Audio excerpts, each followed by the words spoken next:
हौसले किसी हकीम से कम नहीं होते, हौसले किसी हकीम से कम नहीं होते, हर तकलीफ में ये ताकत की दवा देते हैं। दोस्तों, गेटवे ऑफ इंडस्ट्रीज़ के यूट्यूब चैनल पर आप सभी का स्वागत है। पिछले क्लास में हम लोगों ने हीट ट्रीटमेंट का परिभाषा क्या होता है ये देखा था। उसमें हम लोगों ने देखा था कि किसी स्टील को भिन्न भिन्न तापों पर गर्म करके उसके मैकेनिकल प्रॉपर्टीज़ को चेंज करना हीट ट्रीटमेंट कहलाता है। तो मैकेनिकल प्रॉपर्टीज़ क्या होता है, यह सवाल उठता है। मैकेनिकल प्रॉपर्टीज़ यानी कि यांत्रिक गुण धातुओं का क्या होता है, आज के इस क्लास में मैं आप लोगों को यही समझाने वाला हूँ। तो आइए देखते हैं धातुओं का मैकेनिकल प्रॉपर्टीज क्या होता है। अगर इससे पहले वाला वीडियो यानी कि हीट ट्रीटमेंट के ऊपर वीडियो देखना है तो मेरे चैनल के प्लेलिस्ट में जाइएगा, वहाँ आपको मेरा पहले वाला वीडियो मिल जाएगा। तो अब आइए बिना देर किए हुए समझते हैं कि धातुओं का मैकेनिकल प्रॉपर्टीज क्या होता है। आइए देख लेते हैं। सबसे पहले हम लोग इसका परिभाषा देखेंगे। परिभाषा क्या है इसका मैकेनिकल प्रॉपर्टीज का? मैकेनिकल प्रॉपर्टीज का परिभाषा है जब हम किसी धातु के ऊपर कोई बाहरी बल लगाते हैं तो धातु के इंटरनल स्ट्रक्चर में जो परिवर्तन होता है उसी को हम लोग यांत्रिक गुण कहते हैं। क्या बताया मैंने? जब किसी धातु के ऊपर हम लोग कोई फोर्स लगाते हैं, सपोज के मेरे पास यहाँ पे एक धातु है, धातु का टुकड़ा है, यहाँ पे हमने यहाँ फोर्स लगाया, तो जब फोर्स हम लगाएंगे तो स्वाभाविक है कि इसके स्ट्रक्चर में चेंजिंग आएगी, परिवर्तन आएगा। उसी परिवर्तन को हम लोग धातु का मैकेनिकल प्रॉपर्टीज कहते हैं।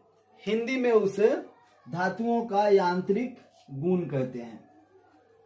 तो कौन कौन सा गुण है जो धातुओं के यांत्रिक गुण में आता है, तो आइए देख लेते हैं कौन कौन सा धातुओं का मैकेनिकल प्रॉपर्टीज है। सबसे पहला जो प्रॉपर्टीज है वह है इलास्टिसिटी। क्या है? इलास्टिसिटी। हिंदी में इसको लचीलापन बोलते हैं। क्या कहते हैं? हिंदी में इसको लचीलापन कहते हैं। लचीलापन का क्या मतलब होता है? जब हम किसी धातु के ऊपर कोई फोर्स लगाते हैं, बाह्य बल लगाते हैं, तो धातुओं के आकार में, उसके बनावट में परिवर्तन आता है और जैसे ही वह फोर्स हटा लेते हैं, वह क्या होता है? पुनः अपनी प्रारंभिक स्थिति में आ जाता है। धातुओं में इसी गुण को क्या कहते हैं हम लोग? इलास्टिसिटी कहते हैं, यानी कि धातुओं का लचीलापन कहते हैं। अगला पॉइंट है हार्डनेस। हार्डनेस का क्या मतलब होता है? कठोरता। हिंदी होता है इसका कठोरता। कठोरता क्या होता है?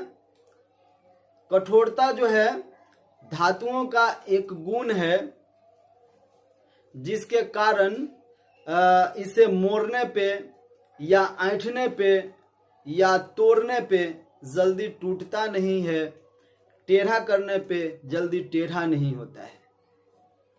यानी कि धातुओं का वह गुण जिसके कारण धातुओं को टेढ़ा करने पे, मुड़ने पे वह मुड़ता नहीं है, क्या कहलाता है? या उसे घिसने पे जल्दी घिसता नहीं है, क्या कहलाता है?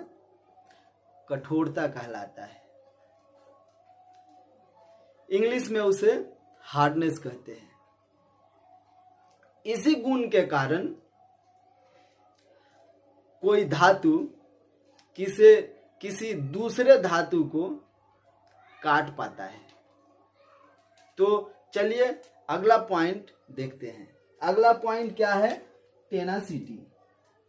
क्या है? टेनासिटी, दृढ़ता।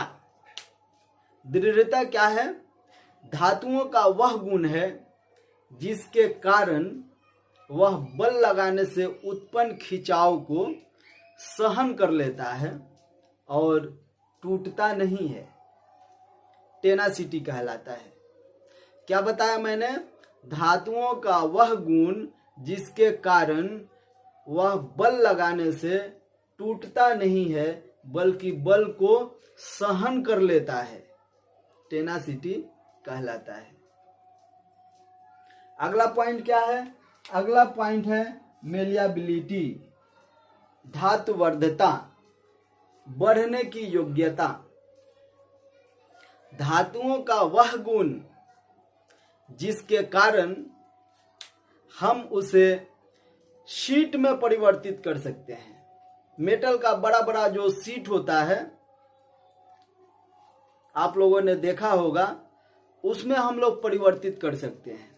यानी कि जब हम लोग चोट मारते हैं धातुओं के ऊपर, तो जिस गुण के कारण वह शीट में चेंज हो जाता है, चादर में चेंज हो जाता है, धातुओं का चादर बन जाता है, उसी गुण को हम लोग क्या बोलते हैं? मेलिएबिलिटी बोलते हैं, धातुवर्धता बोलते हैं। ठीक है। अगला पॉइंट है डक्टिलिटी, तन्यता। क्या है अगला पॉइंट? डक्टिलिटी, तन्यता। जिस गुण के कारण किसी धातु को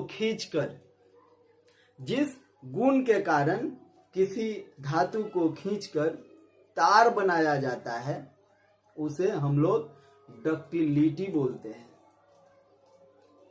तार बनाने के लिए यह जो डक्टिलिटी है जिम्मेवार है। अगर किसी मटेरियल में डक्टिलिटी का गुण नहीं है तो आप उसको खींच करके और लंबा नहीं कर सकते हैं। तो डक्टिलिटी क्या है? जब हम लोग किसी मेटल को तार के रूप में परिवर्तित कर देते हैं खींच करके, तो धातुओं का वह गुण क्या कहलाता है? डक्टिलिटी कहलाता है। यानी कि वह मटेरियल जो होता है डक्टाइल मटेरियल कहलाता है। ठीक है। अगला हम लोग देखते हैं टफनेस, चिमरापन। बहुत इजी है, जैसा कि इसका नाम है चिमरापन। धातुओं का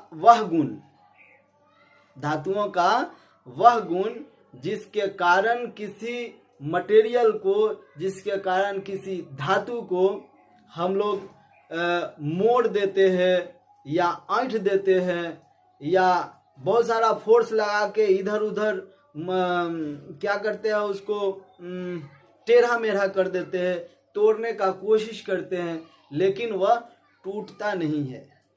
मोड़ने का कोशिश करते हैं, तोड़ने का कोशिश करते हैं, लेकिन धातु टूटता नहीं है। तो धातु के इसी गुण को हम लोग क्या बोलते हैं? टफनेस बोलते हैं, यानी कि चिमरापन बोलते हैं। अब आइए देखते हैं ब्रिटेलनेस, यानी कि भंगुरता। भंगुरता क्या होता है? बहुत आसान है। धातुओं का वह गुण जिसके कारण हम लोग धातु के ऊपर जब फोर्स लगाते हैं या हैमरिंग करते हैं तो वह पाउडर के रूप में बदल जाता है, पाउडर बन जाता है। धातु के इसी गुण को क्या कहते हैं हम लोग? ब्रिटेलनेस कहते हैं, भंगुरता कहते हैं। अगला पॉइंट है प्लास्टिसिटी, प्लास्टिकता। प्लास्टिकता क्या होता है? धातुओं का वह गुण जिसके कारण धातु के ऊपर जब फोर्स लगाया जाता है तो धातु डिफॉर्म हो जाता है, उसका शेप चेंज हो जाता है और जैसे ही फोर्स को हटा लेते हैं तो वह पुनः अपना पहले अवस्था को धारण नहीं करता है, बल्कि फोर्स लगाने के बाद जैसा वह बन जाता है वैसा ही हमेशा के लिए बना रहता है। तो धातुओं के इसी गुण को क्या कहते हैं? प्लास्टिसिटी कहते हैं। फिर से बता देता हूं, प्लास्टिसिटी क्या है? जब धातुओं के ऊपर कोई फोर्स लगाते हैं और फोर्स लगाने के बाद धातुओं के शेप में, उसके आकृति में परिवर्तन होता है, और जब फोर्स को हटा लेते हैं तो वह परिवर्तन जो हुआ था कायम रहता है। तो उसी को हम लोग क्या कहते हैं? प्लास्टिसिटी कहते हैं। तो प्लास्टिसिटी और इलास्टिसिटी में अंतर आपको समझ में आ गया होगा। इलास्टिसिटी क्या है? इलास्टिसिटी में क्या होता है? जब हम लोग धातुओं के ऊपर फोर्स लगाते हैं, एक्सटर्नल बल लगाते हैं, एक्सटर्नल फोर्स लगाते हैं, तो धातु जो है अपना आकार चेंज करता है, अपना शेप चेंज करता है, और जैसे ही हम लोग फोर्स को हटा लेते हैं धातु जो है पुनः पहले वाली अवस्था में आ जाता है।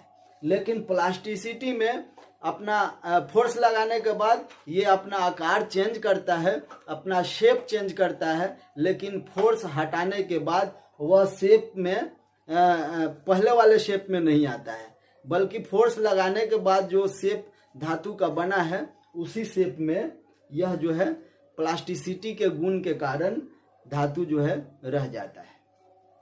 तो दोस्तों, कैसा लगा आज का ये मेरा वीडियो? कमेंट करके ज़रूर बताइएगा, और अच्छा लगा हो तो लाइक, शेयर और सब्सक्राइब करना नहीं भूलिएगा। मैं रोज़ इसी तरह का ITI से रिलेटेड कंटेंट लेकर के उपस्थित होता हूँ। और भी कंटेंट देखने के लिए, और भी टॉपिक देखने के लिए मेरे चैनल को जरूर सब्सक्राइब कीजिएगा, लाइक भी कीजिएगा और शेयर भी कीजिएगा, ताकि मेरा चैनल ज़रूरतमंद लोगों तक पहुंच सके। धन्यवाद।